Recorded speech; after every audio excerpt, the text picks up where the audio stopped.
আমরা অতিরিক্ত ভাড়া দেব না, সরকারি আইন মোতাবেক যত টাকা ভাড়া হয় আমরা তত টাকা ভাড়া দিয়ে পারাপার হব। কিন্তু ওরা তাদের দলীয় ক্ষমতা প্রয়োগ করে তারা তাদের মন গড়া ভাড়া নিচ্ছে। এখানে 30 টাকা, ওই ঘাটে না 50 টাকা।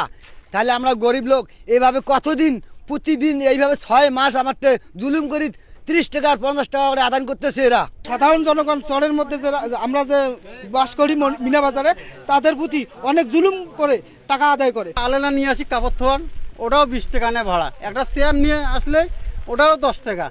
এইরকম সবারই দেওয়া লাগে। যেটা আসবে ওইটা ভাড়া নেবে, 50 টাকা 40 টাকা ভাড়া নেয়, 3টে ঘাটে মিলি। এটার দেয়, ওটার দেয়, ওটার দেয়, কত দেয় পাবলিক? টোল চার্জ দিতে হবে, টোল চার্জ দিতে হবে।